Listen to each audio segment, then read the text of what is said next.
Moses, and I'm joining you from Columbia, South Carolina. And here's my ticket. Thank you. Welcome, Gio and Leonie. Hello, everybody. I'm Leonie. I'm joining you from Vancouver, British Columbia, Canada.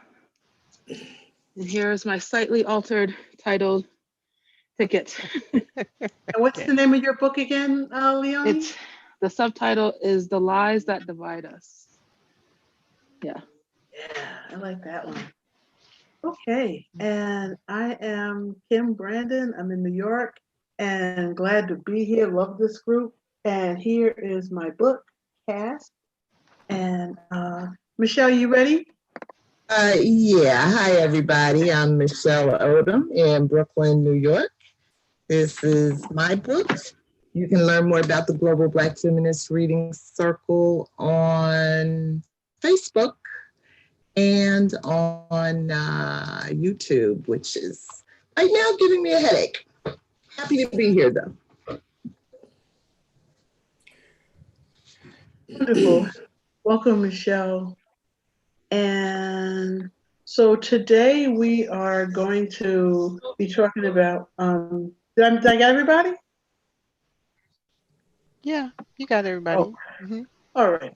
Today we are on chapter 4 and chapter 5. Chapter 4 is a long-running play and the emergence of caste in America. Wow. Chapter 4 is going to be a doozy. Chapter 5, the container we have built for you. And so I found this diagram of a caste system. And so I guess if you look down at the poor class, the homeless, unemployed, I think we kind of fit in that, whether we are affluent or not in this country sometimes. And so the main thing is that the power is at the top, and the middle and the lower middle, they are the conduits to keep all the power at the top. The police and systems like that. So I'll start by reading the summary. And this is a quote. "For the horrors of the American Negro's life," wrote James Baldwin, "there has been almost no language." Caste, The Origins of Our Discontents by Isabel Wilkerson, Chapter 4, a long-running play, and the emergence of caste in America, Chapter 5, the container we have built for you, provide a framework for understanding the roles that are necessary and assigned in the caste system. Each class, especially the elite, know the costumes and traditions of their predecessors and inhibit the roles, as the roles have become synced with their entire being. For the lower levels of the caste system, the roles are assigned at birth and are based solely in America on skin color. Roles are assigned, roles are known by all. The lines can't be ad-lib unless your actor wants to be brutally replaced, and the caste play goes on with understudies. It was in late August 1619, a year before the Pilgrims landed at Plymouth Rock, that a Dutch man of war set anchor at the mouth of the James River at Point Comfort in the wilderness of what is now known as Virginia. We know this only because of a haphazard line in a letter written by the early settler John Rolfe. This is the oldest surviving reference to Africans in the English colonies in America, people who look different from the colonists and would ultimately be assigned by law to the bottom of the emerging caste system. And that was taken from page 40. We'll start with key points and discussion questions. Would someone like to read the first question and the poem attached?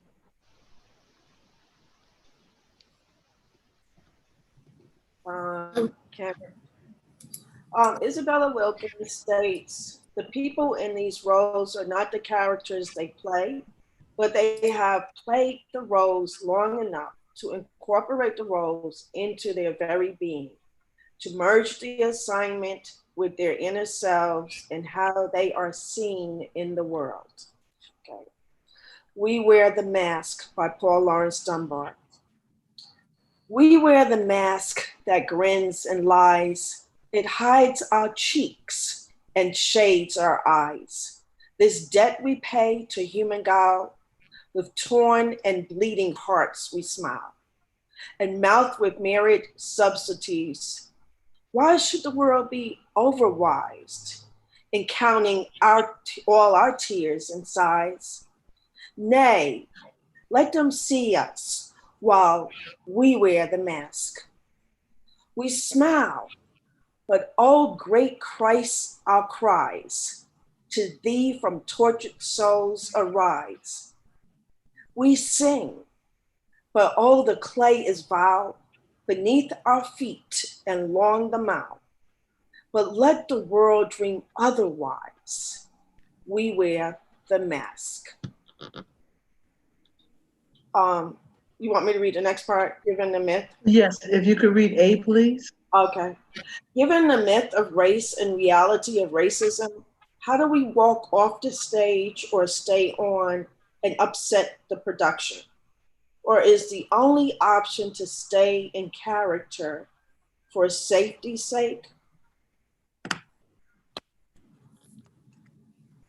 Would anyone like to answer that question?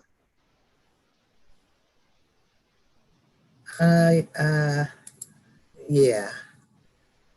Thanks, Michelle.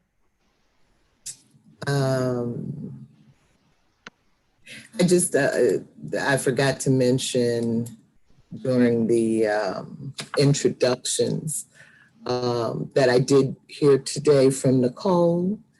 They're having some weather issues in her area. So her internet is going in and out, and she's going to try to join us if she can. And I also heard from BJ, she's a little bit under the weather. Thanks, Michelle. In terms of this question, kind of what has been on my mind in the last week or so, and in relationship to this chapter is the whole 1619 issue. And of course, that has Donald's panties in a bunch. And so I think what Nicole Hannah-Jones has done with the 1619 project that, of course, started by the New York Times, is upset the production by telling the truth. And we can see clearly that we've got quite a few folks who don't really appreciate the truth. And so, of course, I'm referring to Trump's assertion that he was going to stop critical race theory and being taught in trainings in the federal government and the 1619 project. And he doesn't want these discussions going on in schools, discussions that were actually designed to be interruptions in this atrocious play that has been going on here now. But I posted today a podcast by Cornel West and Trisha Rose, where they had interviewed Nicole Hannah-Jones just shortly before Trump started foaming at the mouth. And then after the thing happened with Trump, they had some reflections about that interview with her. But one of the things that she said was that there were some critics, I think she said they were historians. And I was thinking about this, Karen, when we were kind of before the cameras started having our kind of assessment of this book. And one of the points that Nicole was making was that, you know, she's a journalist, not an academic. She never anticipated that the 1619 Project would rise to the level of historical scholarly research. And I can imagine Isabel Wilkerson saying the same kind of thing. But she said that some people, and I think they were historians, had kind of mounted this whole criticism of her 1619 piece. And they tried to get a bunch of historians to sign on to it. And most of them refused. And ultimately, they got together and they wrote this letter of objection to the New York Times. But they didn't include Nicole Hannah-Jones as much as a CC on the letter. So I think Girlfriend has upset the apple cart.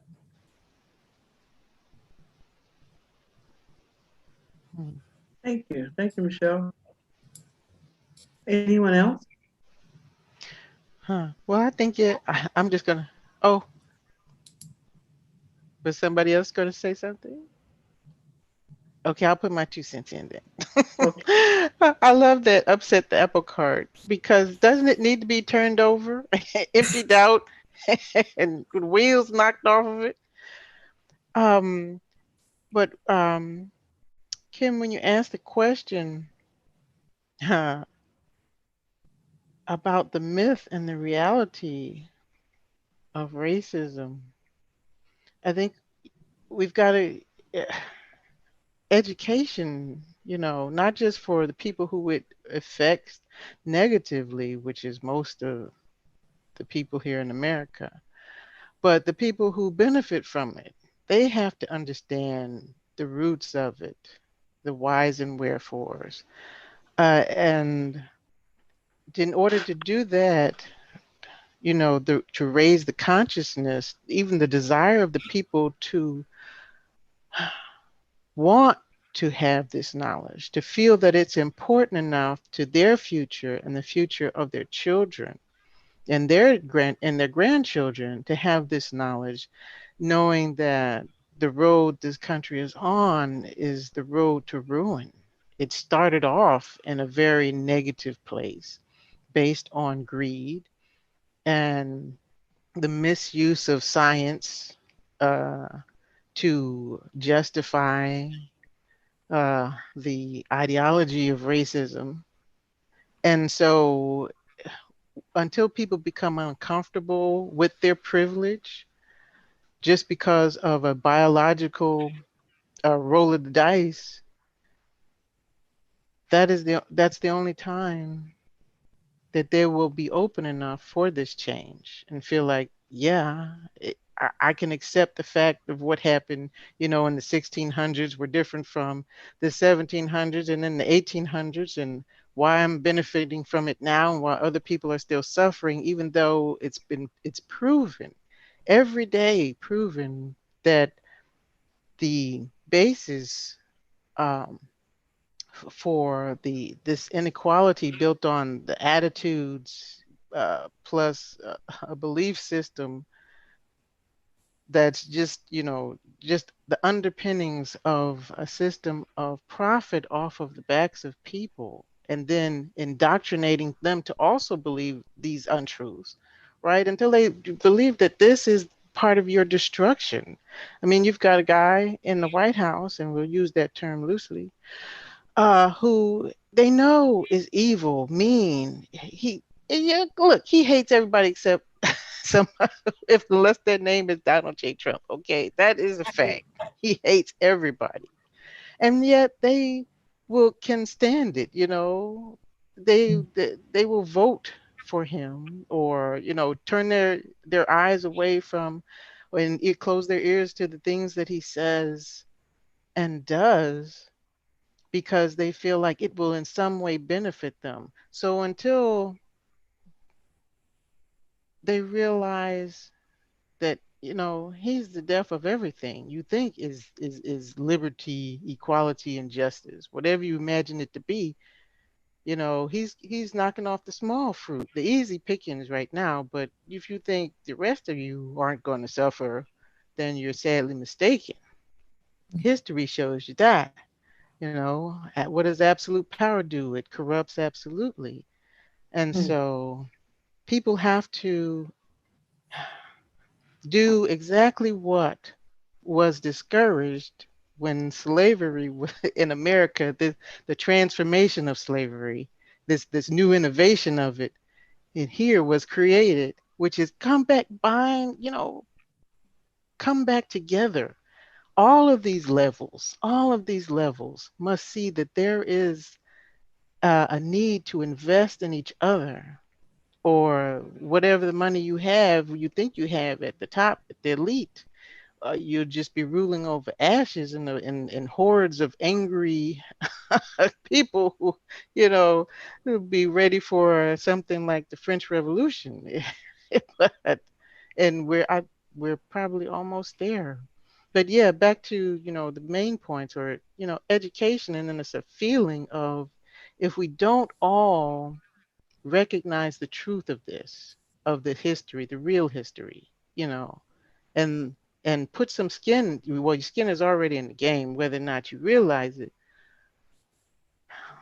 But if you don't take care of the smallest portion, and by small I mean the lowest caste of our hierarchy here, then you're next. You're really next, and they have to realize that.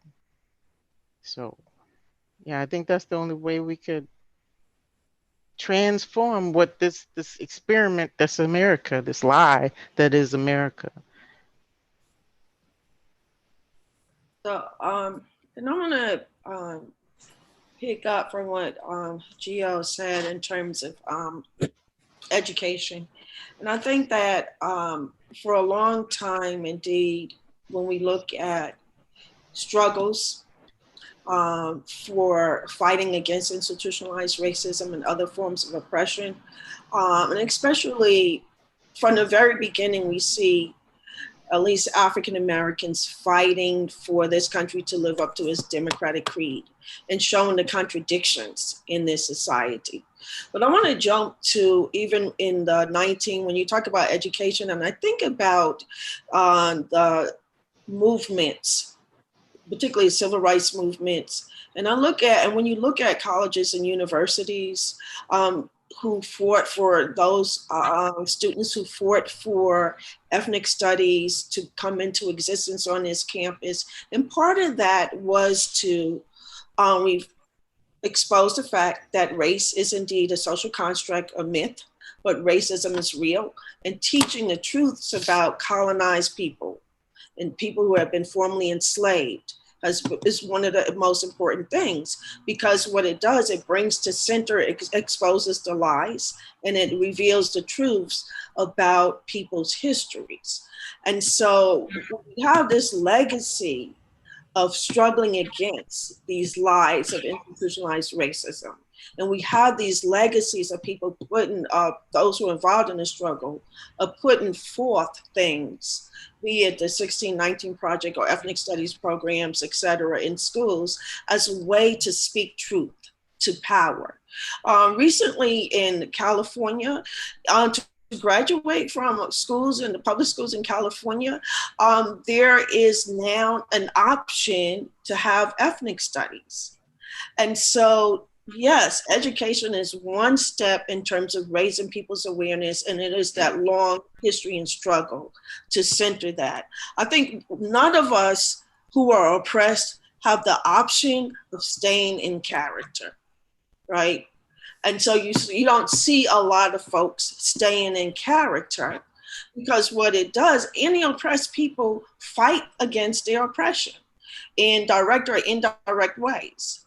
Even though you might have a few who quote unquote stay in character.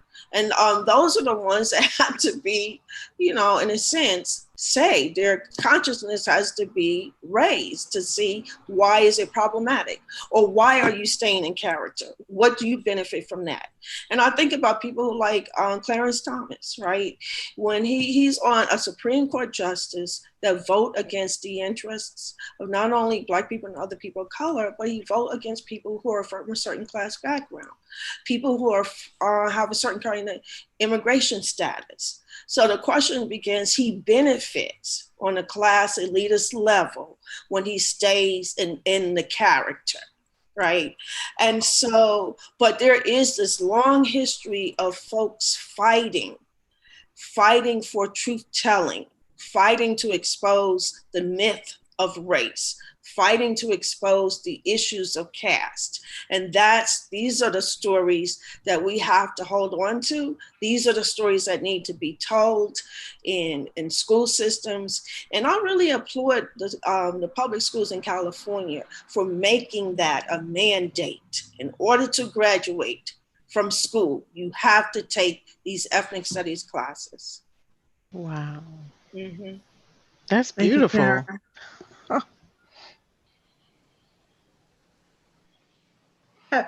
Do you know anybody who's taken the classes and what the content is? Oh, that's what they're doing right now. They're in that process. Wonderful. Yeah. Wonderful. And then California, when you look at California and talking about ethnic studies, I think it was San Francisco State becomes the first, I believe it was San Francisco State or UC Berkeley, becomes the first place where you have people engaged in struggle for ethnic studies, right? And so then that college back in the 50 years ago becomes the first place that institute ethnic studies programs in this nation. So they're leading the way. And these are things that are very important. And these are things in which Betsy DeVos are fighting against and trying to shut down. These are the things that Trump is trying to shut down. Why? Because when you raise the consciousness of an oppressed people, then they become a threat to the elite. It is more important to keep people oppressed, keep them in the quote unquote sunken place, keep them in the matrix, because they in turn, because they become easily used to be oppressed. That's the right. Mm-hmm. Thank you, Karen. Anyone else?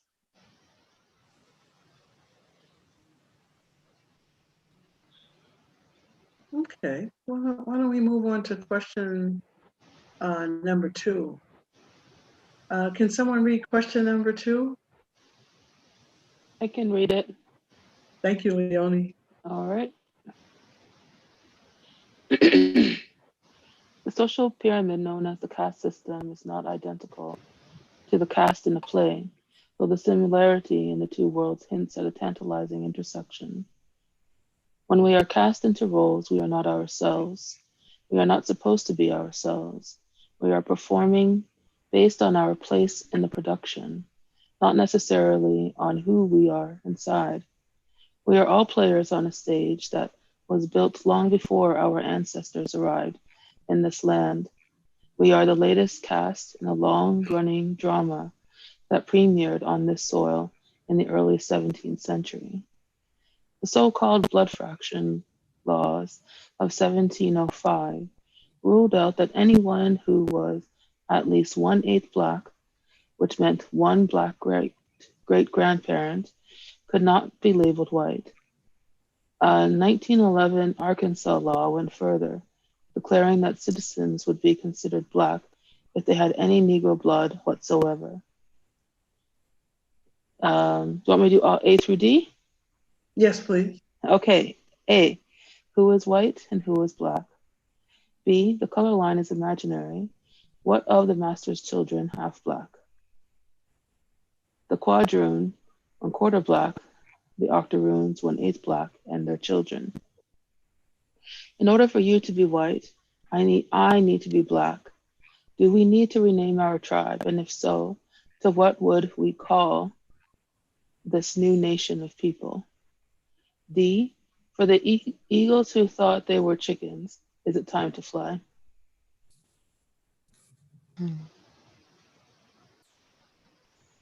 I think I'll start because some of these questions, now that I'm seeing them, look a little like, huh?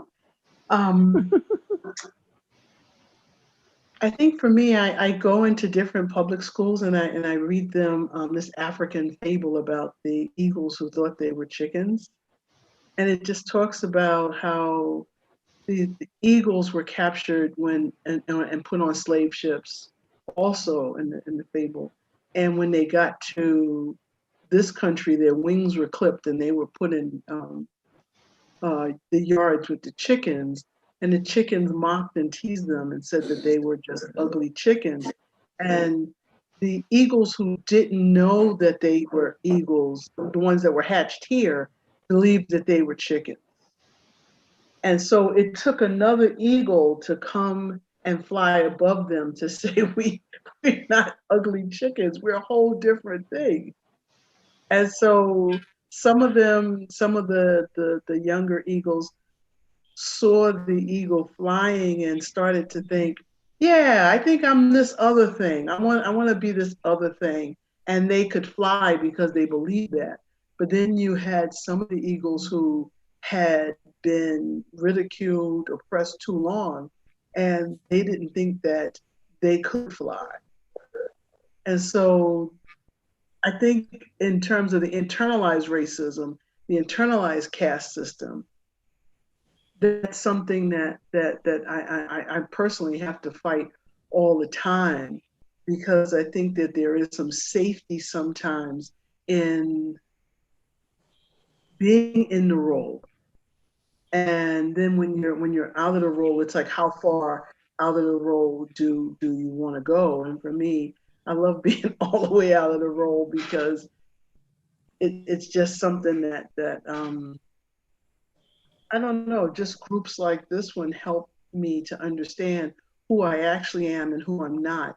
And so if I put down all the labels, if I put down all of the labels, black, white, female, this, that, and the other thing, then I just get in touch with who I actually am and not play a role at all, just to be me. And that's when I'm flying. Mm-hmm. So that's what some of these questions are.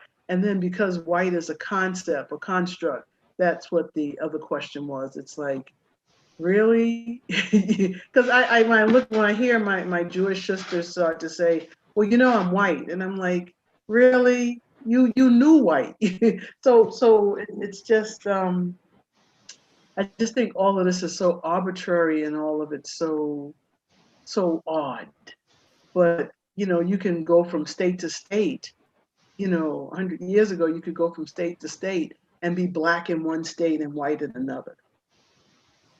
So the roles shifted depending on where you were standing. So what does all that do inside of us and inside of the oppressor also? Is just a question, and I think we're all more the same than we are different, except when it comes to money.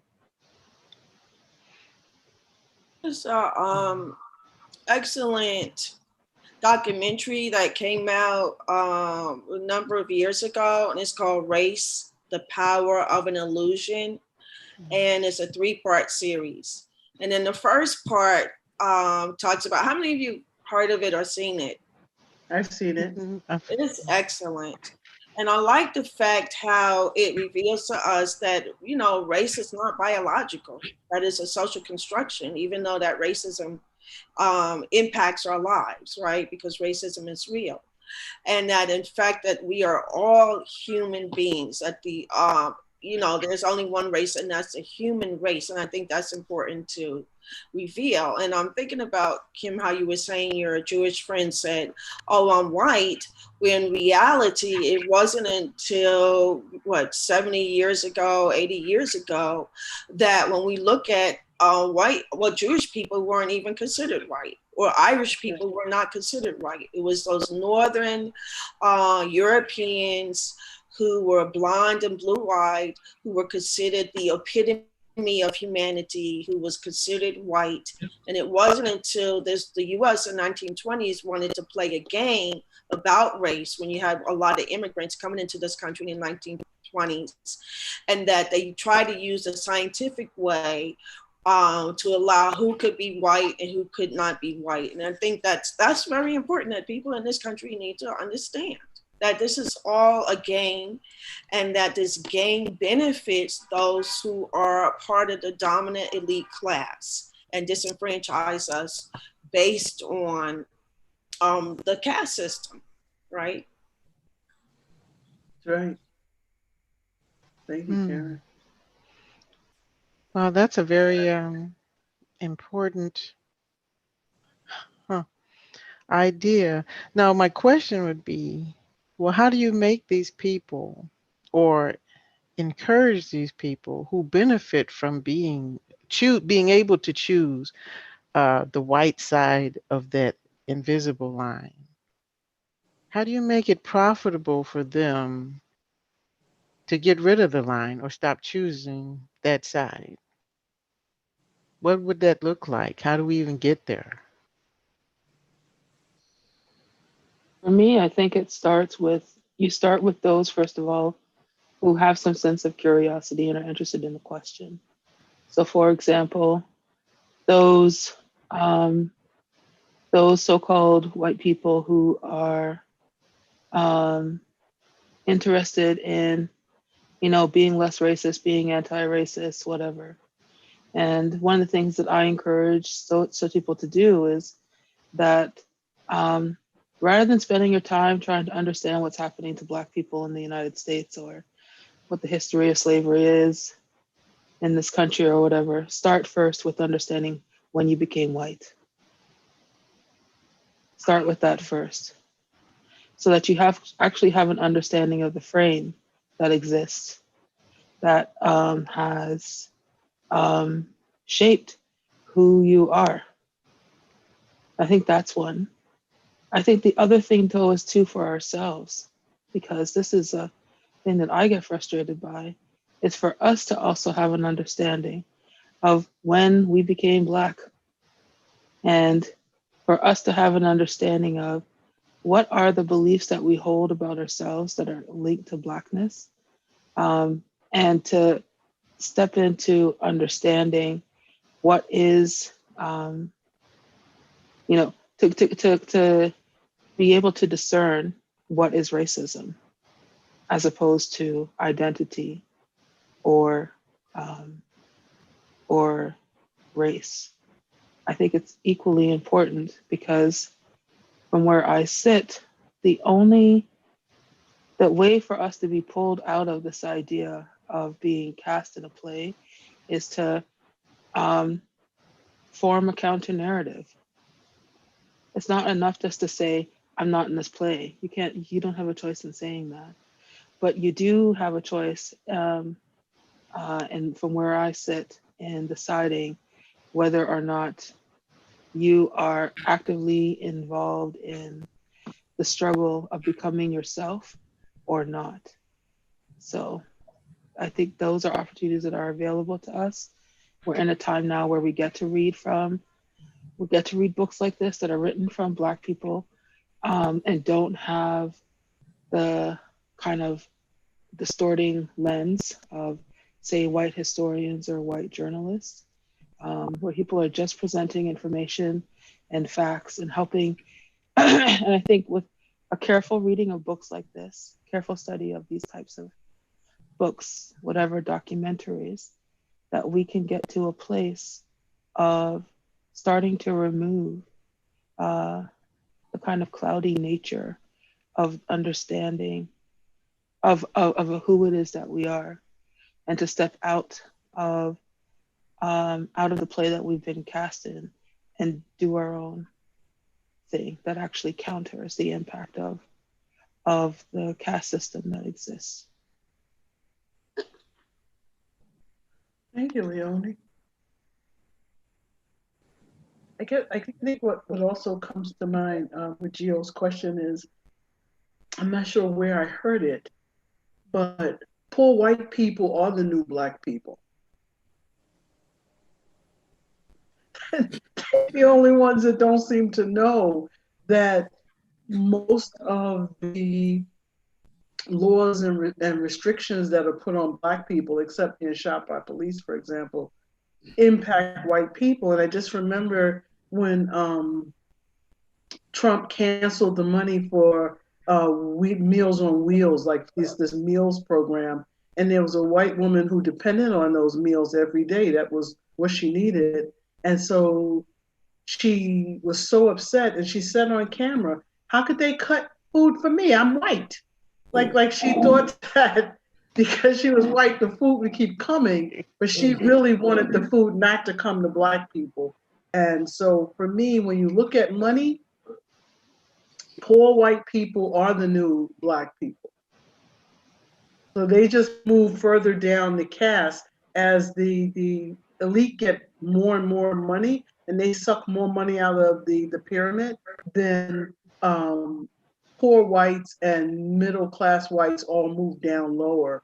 And as they start to see this, maybe they might then revolt against the fact that they don't have any power except when it came to stepping on the class below them. And now they are that class. I want to say real quick, and I'm glad you brought that up, is that historically that has always been the case, right? With poor, disenfranchised white folks being oppressed. But the fact that they bought into a system of I'm white, that becomes a level of currency for them. And it's like, I'm white, but at least I'm not Black. Even when we look at slavery, right? And you have the poor whites who were the overseers, who were illiterate, but this is the only kind of job that they had.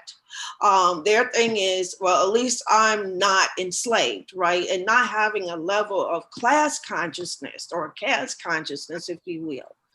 And I think also about in 1898, when in certain states where they wanted to stop, because at one point Black men were able to vote, right, in the 1870s. But by 1898, when I think it was the state of Mississippi moved forward and said that they were going to implement ways to prevent Black men from voting, what that did in turn was prevented poor whites from voting. And so I think if they can, like you said, link up, it's not about really in terms of this power structure. It's not necessarily about skin color, but it is about oppression via class and how the powers that be use the capitalist system and use race as a way to prevent poor whites and Blacks from joining together to fight in a unified ally way against the power structure system. And I have a book on my shelf called, this is a good book, White Trash, the 400-year untold history of class in America. And so this makes me think about what you said. It's like they need to raise their level of consciousness because they vote against their own self-interest, because they see whiteness as currency, as a way, as assuming that they'll get privileges because of their whiteness, but not understanding how oppression operates, capitalist oppression operates in this nation. That's right. Thank you, Karen. And I think they could be living in a trailer park with no water and no heat and still feel like they're in more of the elite class than they actually are. As long as they have that dream and that hope, it's really hard to say you can, if you let go of that, you might be able to get power for your own agency, but you may have to let go of thinking that you are a part of the elite class. And I think that's why Gio asked the question. It's just like letting go of that hope and that possibility that the door is going to swing open to you being elite is what keeps this whole dynamic so strong. I think that thought of, you know, one day I'm going to be in the top 1% too, when you know you're not, you know, I think that's what you got to break. You got to show people that it's never, ever, ever going to happen. You know, there are other people from other countries will get to the elite class before you get to the elite class here. I don't, here's the thing. I don't Wait, think that we're, excuse me a minute, Leonie. uh-huh. Can I just remind us all to be mindful of trying to create a space so that everybody has a chance to, you know, kind of participate. Like I'm looking over at Venita, and I know Okay. that she's not the type that will force her way into the conversation. So if we don't create that space, then it won't happen, and I don't want to close anybody out. Wonderful. We can do that. So, Venita, would you like to say something before Leonie makes her comment?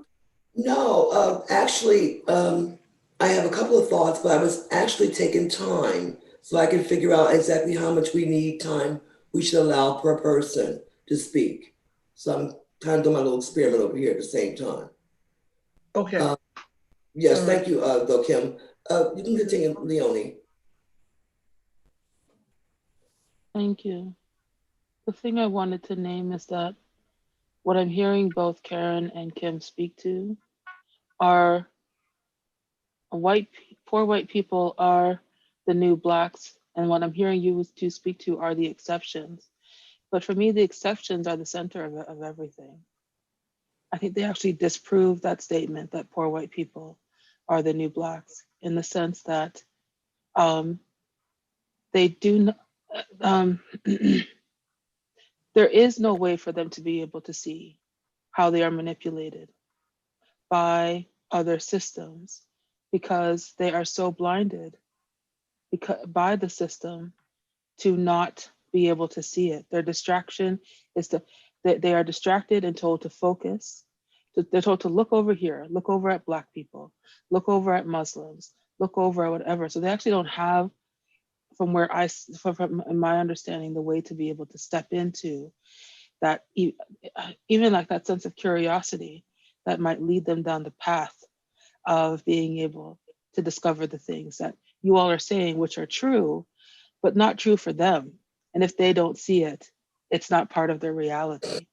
Because the truth is, a poor white person has to hold on to the idea that they could also be a millionaire or a billionaire, because that belief, even though it's not real, just like race is not real, is the thing that anchors them in the reality that they are better and that they are superior. And it's the kind of reality that we don't access as Black people. We don't grow up with the idea that we could be millionaires or billionaires. I mean, I know that some people do, but and I don't think that's, steeped in any kind of reality. But I think that those exceptions are actually very powerful. They're not minor exceptions from where I sit. They're part of the identity, and they're hard to overcome and keep poor whites from being able to see how they are manipulated in the system. That's helpful. Thank you, Leonie. So I wanted to leave space for anyone who hasn't shared recently before. Yeah, I wanted to just add to this question on Black and white. There's a geneticist. He's a geneticist and an anthropologist, and he's a white man if you look at him. And his name is Adam Rutherford. And I've only recently started to become acquainted with his work because he wrote a book called How to Argue with a Racist. That looks kind of interesting. But he's got some interesting videos on YouTube if you want to check him out, Adam Rutherford. But one of the things that he talks about is how people are using like the DNA testing, 23andMe and Ancestor.com and stuff like that. And he says when white people use it, it's because they are looking to prove that they have this uber pure bloodline, that they descend from the highest of high. And he said, in fact, when you really get into genetics, we're all related to each other. That's the bottom line. And he says, but if you try to say that, if they get the DNA results and it shows that they've got, some black blood or something in their line, then they immediately try to bash the company, dismiss the results, come up with all kinds of reasons for why this cannot possibly be true. So I just think that, really from a biological and a behavioral perspective, real change is actually an evolutionary process, that just takes a long, long time. And so I think that the mapping, the human genome, which I think I read today, was completed in 2000. So that's just 20 years ago. That's nothing. That's nothing in evolutionary terms. But I think that the direction in which science is moving is eventually going to lead to mass consciousness around the fact that there is no black, there is no white. Thank you, Michelle. I'm looking at the time, and so what I'd like to do is to skip to question 4. But before we do that, I just want to read the statement that when Wilkerson met a Nigerian woman who stated that Africans are not black, Wilkerson was surprised by that. And she says, no, we're Igbo or Yoruba or whoever our tribe is, we're not black. But black is an American thing that it's like a virus that went into all these other countries, but that's something different. So I just love that statement from the Nigerian woman. Is there someone who would like to read number 4 for us? I'll read it. Oh, thank you.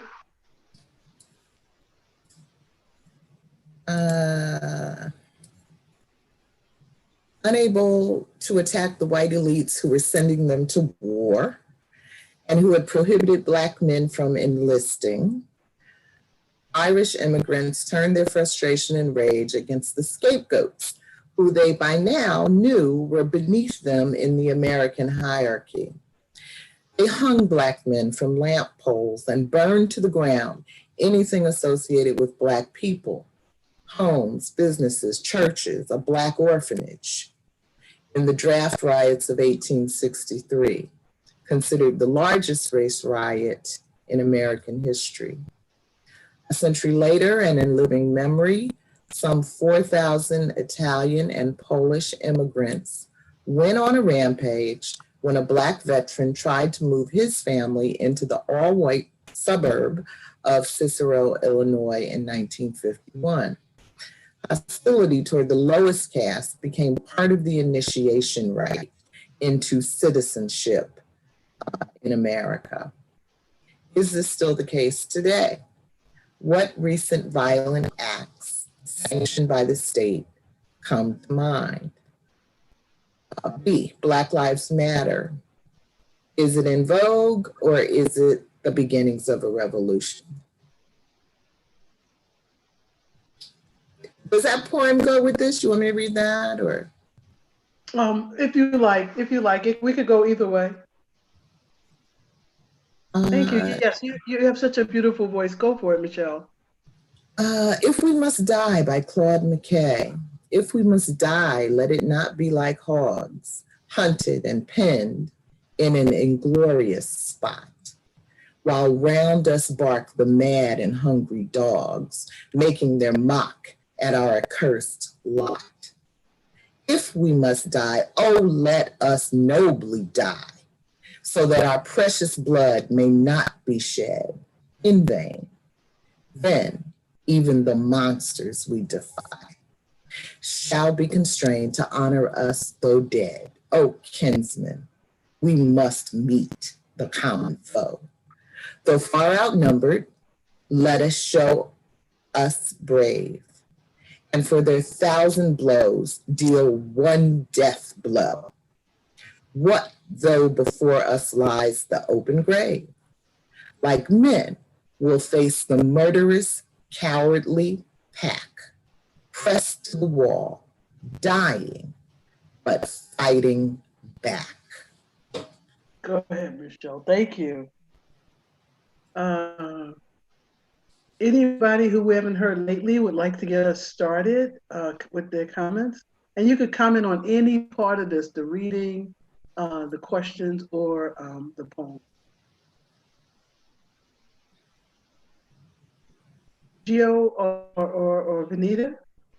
I think Venita should say a little something right now. You know, I really enjoyed this. I'm enjoying this book, and there's so much going through my head at one time reading these chapters. One thing, I get back to the question prior to this, reading this part of, what question was that? Prior to reading question 4. In order for the lower class, AKA poor white folk, to be awake, that would require some level of pain, mental pain, not necessarily socioeconomic pain, but mental pain. And as we know, white folks, they don't deal with pain very well. So my thought is, I don't know if it would be, and I'll use the word sacrifice, too much of a sacrifice for them to try to endure pain that they have never felt. You know, to be awake, it's going to be painful. For them to realize that the elites mean them too. I think it'd be too much for them. So I'm not confident that that could ever happen.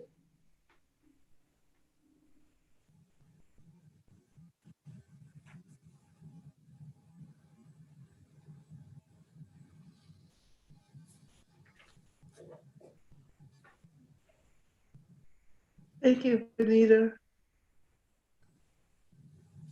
Well, historically, it does seem that way, doesn't it? But I have to go back to what Leonie said, and it's about, their attraction to the illusion. That's the problem, right? And wow. And then I have to think about what my older nephew, he's a psychiatrist. We were discussing some things about, how people are dealing now during the pandemic and basically not dealing. And he said something that sticks with me, and it's that your personality is your behavior. No, your behavior is your personality plus the environment. And so you can't change the personality, but you can change the environment. So maybe wrapping up what Karen said about education and Leonie said about taking an introspective look about, at yourself, about who you asking questions, who you really are, and how you fit into the society as it's been created for you. And then adding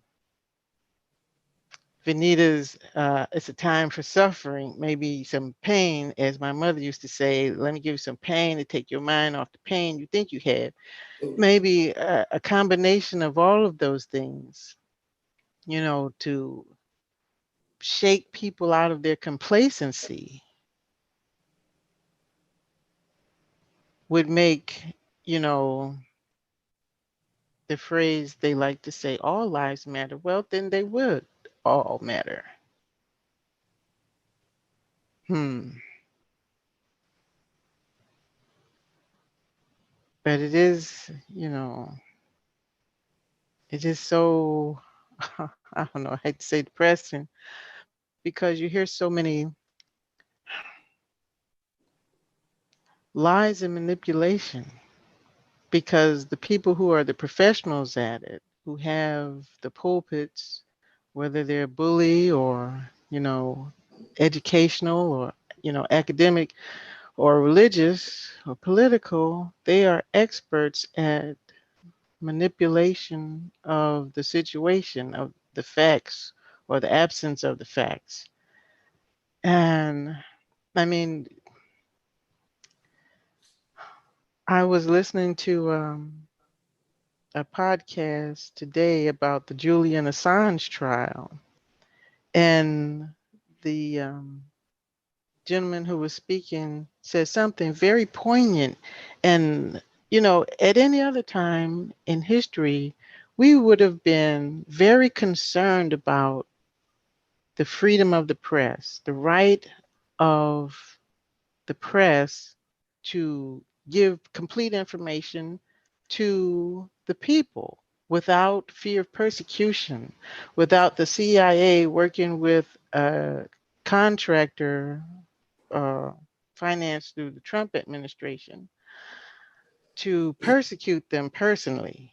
And so there's one journalist who is trying, she's from Spain, she's trying to sue this CIA contractor for all kinds of personal infractions, you know, and none of the other journalists who've had the same things happen to them, you know, their phones illegally tapped, or their body searched, their just all kinds of things, and bringing in Julian Assange's case, one thing that was just out of the box was they tried to steal the man, a baby they thought belonged, was related to him, steal the baby's diaper so they could see if they were related. I'm like, what, what kind of degenerate, you know, they, you know, just really, they've gone to the bottom, you know, the dogs.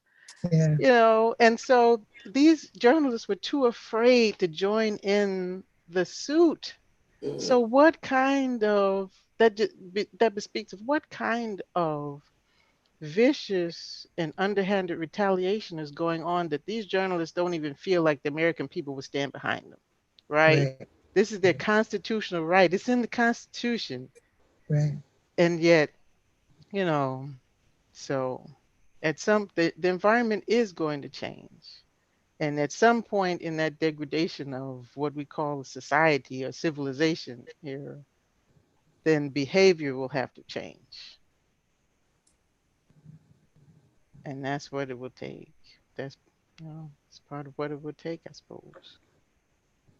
Thank you, Gio.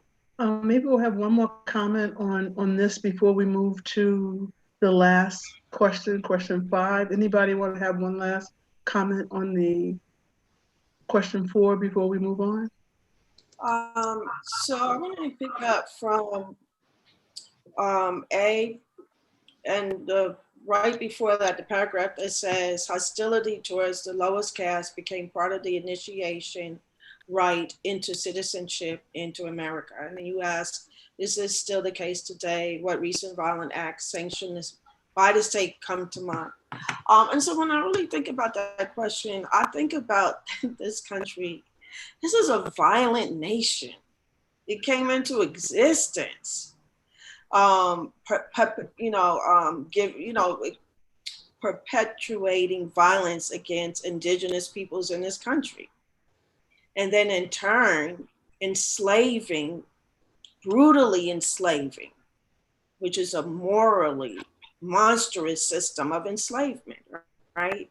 And so it's an ongoing, we have blood on our hands in this nation.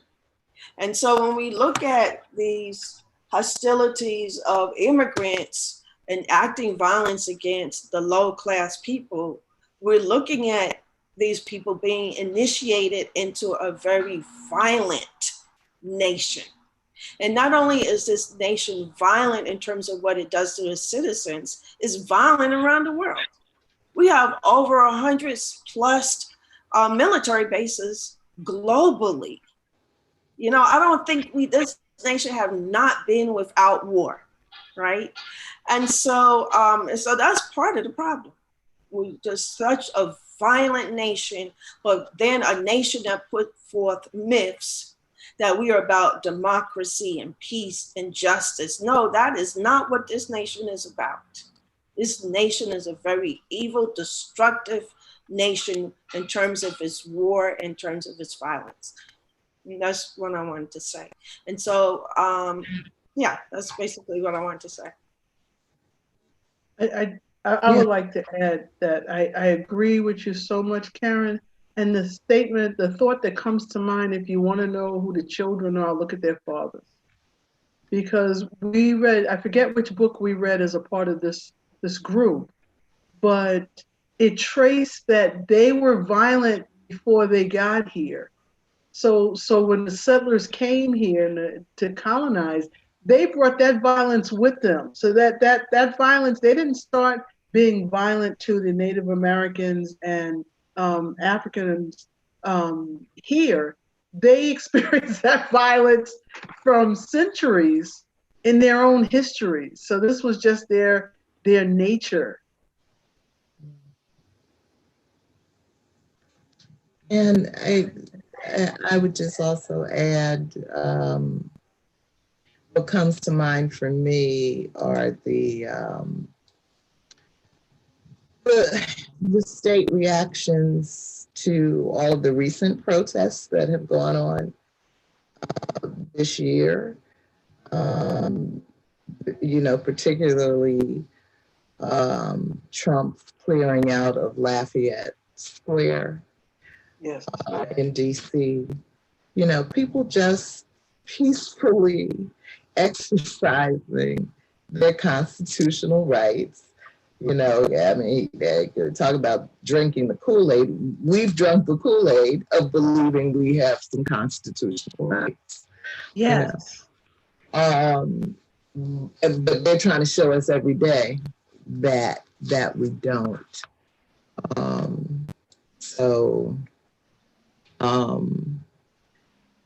That's recent. And so part B of your question, Kim, is it in vogue or is it the beginnings of a revolution? It's still too hard, it's still too early for me to really have a projection on that. I am impressed and in awe of how long people have stayed in the streets this time. That's unusual because this is a violent country. And they know that. In the beginning, I thought maybe they don't really know what they're getting into here. But by now they know, so we may be on to something. Thank you, Michelle. And just for the sake of time, I'll read the last question 5, and maybe we'll have one comment, and then we will get ready to close. Does that work for everybody? Sure. Chapter 5, the container we have built for you. A, I know a little boy whose name is Master. For the same reason Mrs. Father named her Miss Hale. As we search for identity, equality, and liberty, how does it serve us to name our children in opposition to a systematic racism, opposition of systematic racism? And B, share with us a time when you showed up in your marvelous skin and were accused of impersonating yourself. And that leads to the interview she was attempting to have with the guy from the New York Times. So is anybody busting to say anything, and we'll keep it short for the sake of time, about any of those two statements, two questions?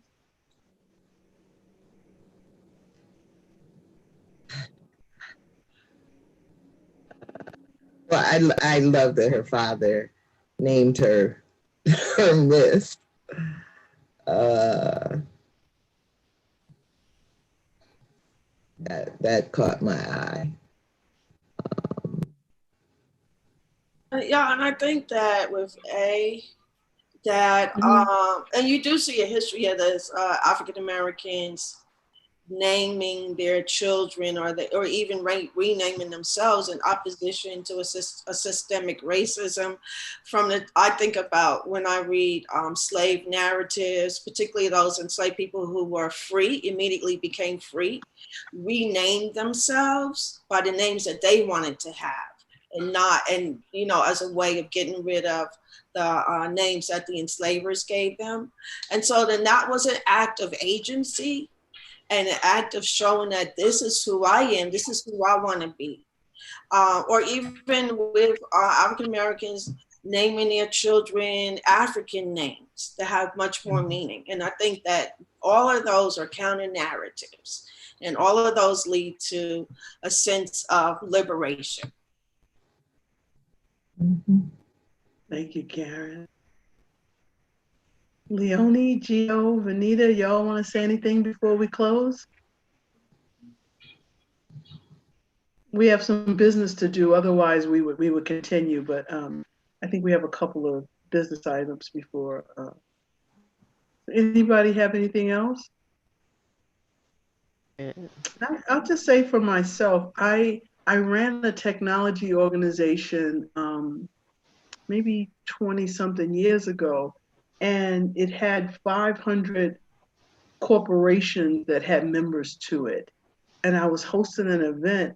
And when I got there, the speaker, who I had spoken to several times about him coming to speak, when he saw me, he thought I was my secretary. And he asked me to get him something to drink. So I did. I got him a cup of coffee or whatever it was, because I was the host.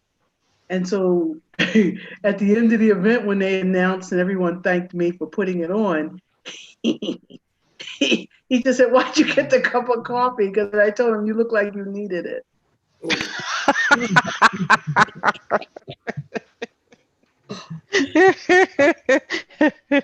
Elegant comeback, Kim. Yeah, but it was still a slight, it was just still racism saying, you can't possibly understand technology and be running this group. Right. So, I probably went home and ate a pound cake, but that's a whole nother story. Because sometimes we eat down those feelings as opposed to processing them, which is the wonderful thing about this group, is that you have a circle of people that you can kind of relate to. You're not alone in the oppression. So this just feels wonderful. So I want to thank everybody for all your comments. I didn't hear from Leonie in a minute. Leonie, did you want to say one last thing before we close? No, I don't have anything else, but thank you for checking in. And Venita? No, I'm all set. Thank you. Well, I'm going to read Michelle's words. Thank you. See you next week. And thank you for reading our story together. I'm going to turn the rest of the meeting over to Michelle. Okay. Great questions, Kim. Thank you. I thought they were a little on the corny side, but I appreciate it. Yeah, thank you. Love your diagrams and the poems. I love all of that. Great. Yay, thank you. Yeah. So two things, and I guess we should do the group business part first, since we're late, of facilitators, but I just wanted to say about the caste clashes. So in different sessions, we've kind of picked something every now and then to just kind of focus and highlight. So for example, we did a segment called Find the Feminism, where no matter what was going on in the chapter, we would kind of pull out the feminist aspects of it. And so I was thinking the other day that for this book, it might be good to have something like, I called it caste clashes. That's but I'm great, sure, Michelle. you know, we might have a better name. But to just think about anything going on in current events, from the perspective of caste, you know, to just say one or two things about that. But let us do the group business, I guess. And Michelle, could I just highlight the fact that we've already had an example with the police shooting that boy who was mentally ill. okay. That's the kind of thing we're looking for, right? Yeah. Because usually they just shoot us. So here they were shooting someone in the other, so-called white person. Yeah. What happened? I don't know if I know that story. I think someone was just sharing it just now. Oh, okay. I believe it was that an happened in autistic. Salt Lake City. Oh yeah, that's right. That's local to you. That Go happened ahead. in Salt Lake City, Utah. It was a police shooting of a boy that had autism. His mother called to seek help, but the cops came and shot him. White boy. Yeah. Yeah. He had Asperger's syndrome. That was pretty sad. Yeah. Yeah. Yeah. Very He was sad. he was just 13, right? He was 13 years old. Yes, it was sad. Yeah. Hmm. I had a professor, probability and statistics, that had Asperger's syndrome, and he was brilliant. Yep. One of the most brilliant people I've ever met in my life. He was brilliant, but he had Asperger's syndrome. And that's what makes it so sad, because I know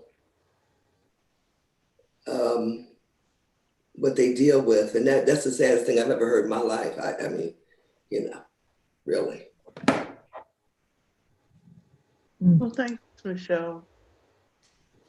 So you want to move to the group business?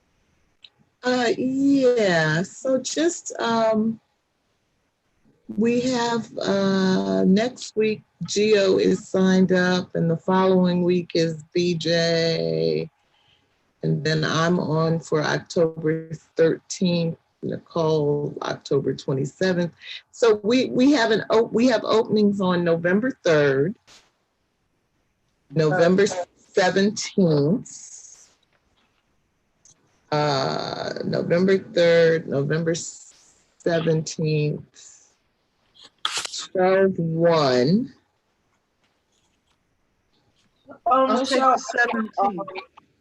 12/8, 12/15, 12/22, I could do 12/1 and 12/8.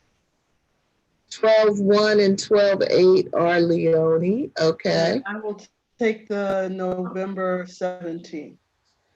Kim, November 17th. so let me get Michelle. Can you share with me like what part like for, you said November 3rd. Yeah. What part of the book is that? Is it part 3, part 4? Let me see. November 3rd is chapters 11, 12, and 13. Chapters 11, 12. I could do those. November 3rd. Yeah. All right. Yeah. And it's just, writing a brief summary, a few questions, and facilitating the discussion. Okay. And if you send me that, Right. like by Monday evening or Tuesday morning, then I'll get it, I'll put it on our letterhead and get it posted around. Right. Okay.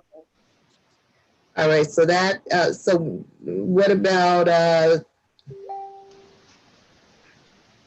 so we have 3 other days, but no, we have 2 other days, 12/15 and 12/22. You want any of that, Venita? Anybody?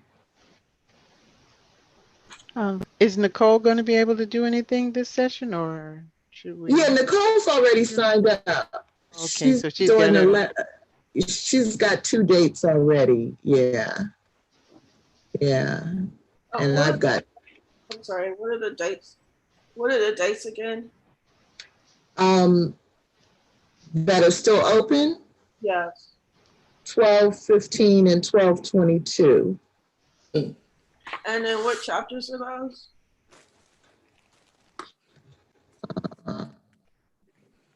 12/15 is chapters 26 to 28. Okay. On 26. Okay. I mean, I could sign up for that 12/15. Okay. 26 to 28. All right, and then we can wait until next time and see if somebody wants to take 12/22. Maybe BJ or Rick will want to do it. Or you want to do it, Venita? 12/22? Huh? I don't know. I'll let you know. I can't see out that far right now. Okay. All right, so that is question. We're meeting on November 3rd. Yeah. There's a break on 10/20. And there's a break on 11/24. I don't know what we're all going to experience on election day unless everyone's voting by mail. Oh, that's right. That's true. Yeah. I thought it was election day, but Yeah. Okay, so we might have to move it then. Well, if people are missing in action, we know they're voting. Okay. Okay, because I'm absentee voting, so. Yeah, I am too. So am I. I think I'll do. I'm torn. I was thinking about taking the absentee vote to the poll. Yeah. Yeah, you can, and that's what I'm doing, because you don't even know how the post office is going to be able to uphold their their duties. Yeah, New York is making every option available. You can email it back. Wow. You can't do it, but I'm gonna drop it in the box. I'm definitely gonna take it personally and drop it in the box. I'm not putting it in the mail. Yes. Right. Yes. That's what I'm doing. Yeah. I just did this giant stack of cards to voters in Georgia who were secretly removed from the polls to tell them that they are no longer on the polls. Wow. I heard about that on Roland Martin. I heard about that. They do it and every time. There's somebody on my block is trying to get, I don't know if it's 5,000 or 10,000 of those names, and it's much more than 10,000. For every one of them to get a postcard saying that you were dropped. So I did my stack. Well, God bless you, y'all, because if they don't know, they certainly need to know, because the deadlines. Yeah. And the deadline to mail to them was today. So all of the postcards had to go to Georgia today. And now we're up to Pennsylvania. And they're saying the same thing happened in New York. So we're in the soup, man. Yeah. I'm gonna have to take my leave. Okay. Bye-bye. Yeah. Yeah. Have a Good good night. week, Leonie. Thank Don't you. work too night. hard. Have a good week. Okay. Thank you. You too. Bye-bye. Mm. Okay. But yeah, and from a cast perspective, Kim, I would say, it's just the idea that all you lower caste people, why should we care what you think, what you want? This you're not supposed to be a part of the decision making going on here. So depending on where you are, you can be deemed caste by the way people vote around you, because Black and white people got kicked off the polls. So that's something else to kind of think about, that you could be treated like the lower caste just because you're in their proximity. Yes. But no, I bet they don't know that. I bet they don't know that. Are we still Right? being recorded? Oh, Yeah. yeah, we are. Hmm. Why? Why not? I thought it was business. Okay.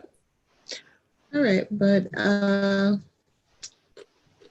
right. So anyway, you want me to stop the recording? Yes, please. I'm not ready to say something. Then I said recording. I'm like, oh, Yeah. Okay, okay. I'm Vanita. not ready to say a couple things. Then I said